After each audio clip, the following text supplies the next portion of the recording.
इस पाठ को हम हिंदी में समझेंगे। पहला है पाठ का नाम है सुंदर सुंदर। धर्मेंद्र मास्तर मधुरम ने ये लिखा है। आ प्रकृतिना सौंदर्यનું ગીત છે, यानी ये प्रकृति का सुंदर गीत है। कवि प्रकृति के सौंदर्य ने प्रकृतिना सौंदर्य ने सरस रीते झील्યું છે, यानी कि कवि ने प्रकृति का सौंदर्य सरल रीति से प्रकट किया है। बराबर, कवि ने जो सौंदर्य का दृश्य है वो बहुत ही अच्छी तरह से प्रकट किया है। कविए करेल, ऊषा निशा, पन उपवन जेवा शब्दों पसंदगी नोंधपात्र है। यानी कि कवि ने जो ऊषा निशा वन उपवन जैसे शब्दों का जो पसंद किया है वो बहुत ही नोंधपात्र है। એ તરફ બાળકોનું ધ્યાન દોર્યું।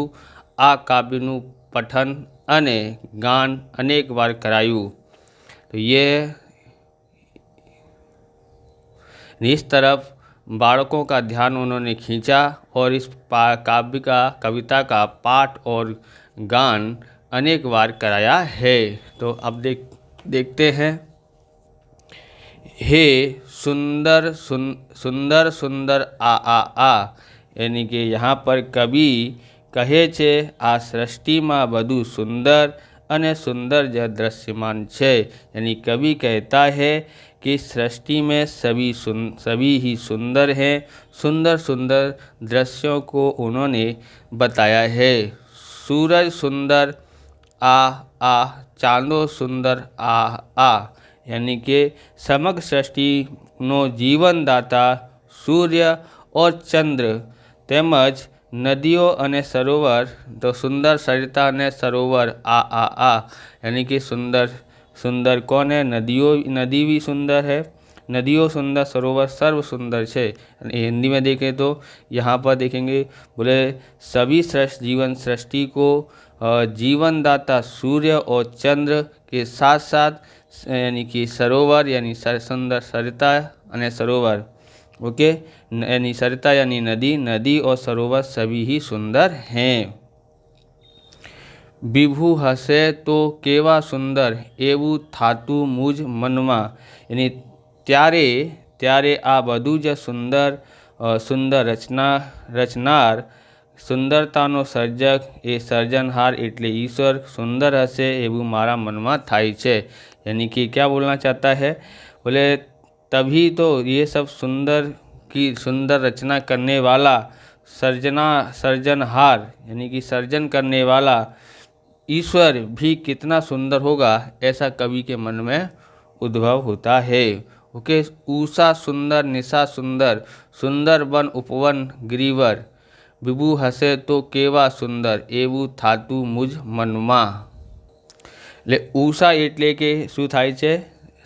ऊषा एटले के सवार, ओके, यानी सुबह होता है, निशा यानी रात्रि, ओके, और वन यानी कि आप जानते हैं जंगल होता है, उपवन यानी बगीचा, और गिरिवर मतलब पर्वत होता है। बराबर, अब इसको करते हैं कि जेनी रचेली वहेली सवार सुंदर छे, निशा एटले कि रात्रि आटली सुंदर छे, એટલે जंगलों बगीचों अने पर्वतों पण सुंदर छे। ए समग्र सुंदरतानो रचेता सर्जनहार एटले कि ईश्वर केवो सुंदर हसे एवं मारा मन में थाय छे। यानी ऊषा भी सुंदर है। बराबर, क्या बोलते हैं? जिन्होंने ऊषा यानी कि सुबह को भी सुंदर बनाया है, निशा को यानी रात्रि को भी सुंदर बनाया है, और जंगल बगीचे पर्वत भी इतने सुंदर हैं। तो इस सुंदरता का रचेता यानी सर्जनहार अर्थात कि ईश्वर कितना सुंदर होगा, ऐसा कवि के मन में होता है। आगे देखते हैं। मछली सुंदर पंखी सुंदर, सुंदर धरती शांत समीर, विभु हसे तो केवा सुंदर एवं थातु मुझ मनमा।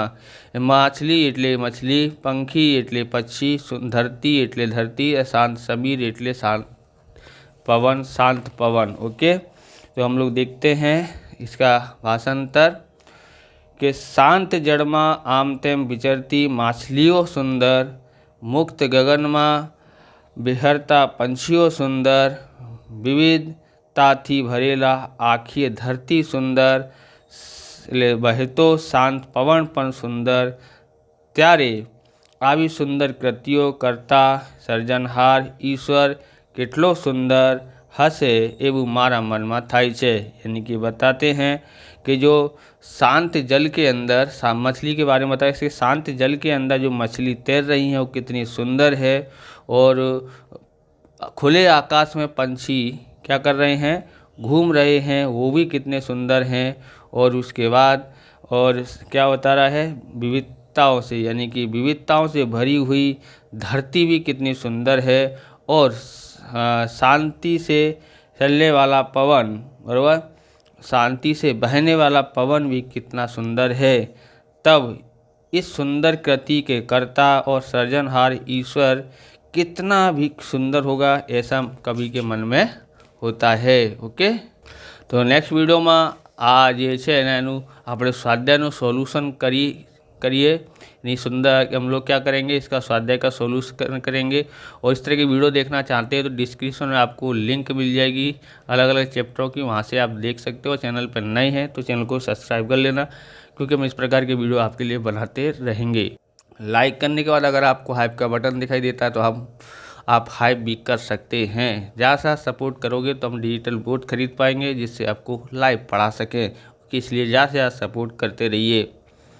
कविता सुंदर, जीवन सुंदर, सुंदर तारा आव विशाળ, यानी कि कविता सुंदर बोले छे, यानी कि अहींया शुं बोले छे, कविता यानी कि जीवननी जे कविता होय छे ए सुंदर छे, कविता सुंदर छे। अने जीवन सुंदर एटले मनुष्यने मळेलुं जीवन पण सुंदर छे। विशाળ आकाशमां पथराયેલા ताराओ पण એટલા માટે सुंदर छे। आव विशाળ छे, आवा मतलब कि आकाश थाय छे। आकाश में आकाश पण शुं छे, आकाश में पथराયેલા तारा आटला सुंदर छे, आकाश पण सुंदर छे। ओके, बीबू हसे तो केवा सुंदर एवं थातुं मुझ मन में, बोले त्यारे आ सुंदर रचनाओं करता सर्जनहार ईश्वर केवो सुंदर हसे एवं मारा मन में थाय छे। ओके, हिंदी में देखते हैं। बोले जीवन की जो सुंदर कविताएं, बोले कविताएं सुंदर हैं, जीवन भी सुंदर है। ओके, और विशाल आकाश में ताराओं भी सुंदर है, यानी तारे भी इतने ही सुंदर है। तब ऐसा इन सुंदर रचनाओं, तब इस सुंदर रचनाओं का जो करता है, सृजनहार है ईश्वर, कितना सुंदर होगा, ऐसा कवि के मन में होता है। भाषा सुंदर, आशा सुंदर, सुंदर हेयु ने मानव, यानी कि यहाँ पर भाषा को सुंदर बताया है, आशा को सुंदर बताया है, सुंदर हृदय को बताया है। और मानव का जो हृदय कितना सुंदर है, विभु हसे तो केवा सुंदर एवं थातुं मुझ मन में। तो गुजराती में देख ले है, मनुष्य ने मळेली अमूल्य भेट एवी भाषा, अने मनुष्य माटे जीवनना आधार सम तेनी आशाओं सुंदर। मनुष्य ने मळेल लांगणी भीनी हेयु सुंदर, अने हेयु एनी अंदर बसे छे, ए मानव पण केटलो सुंदर हशे। त्यारे आवो थतो सुंदरतानो वैभव रचनाकार ईश्वर केवो सुंदर हशे, एवं मानवना मन में थाय छे। कि मनुष्य को जो अमूल्य भेंट मिली है भाषा, क्योंकि कोई और भाषा बोल नहीं पाता है, सिर्फ मनुष्य ही बोल पाता है, ऐसी भाषा कितनी सुंदर है। और मनुष्य की जीवने की जो आशा है वो भी बहुत ही सुंदर है। मनुष्य को हृदय के बारे में बताया कि मनुष्य को जो, यानी कि हम लोग क्या करते हैं, लगाव, जो हृदय का लगाव है वो भी कितना सुंदर है, और हमारा हृदय कितना सुंदर है। मनुष्य के अंदर जो हृदय है वो अंदर रहता है, मनुष्य के अंदर जो हृदय है वो भी बहुत ही सुंदर है। मनुष्य भी कितना सुंदर है। तब आवा सुंदरतानो वैभव रचनार, यानी कि रचने वाला ईश्वर भी कितना सुंदर होगा, ऐसा कवि के मन में होता है। तो इस तरह से ये वीडियो पूरा होता है। अगर आपको हमारा वीडियो अच्छा लगे तो लाइक करें, शेयर करें, कमेंट करें। चैनल पर नए हैं तो चैनल को सब्सक्राइब करें। मिलते हैं नेक्स्ट वीडियो में। जय हिंद, जय भारत, वंदे मातरम।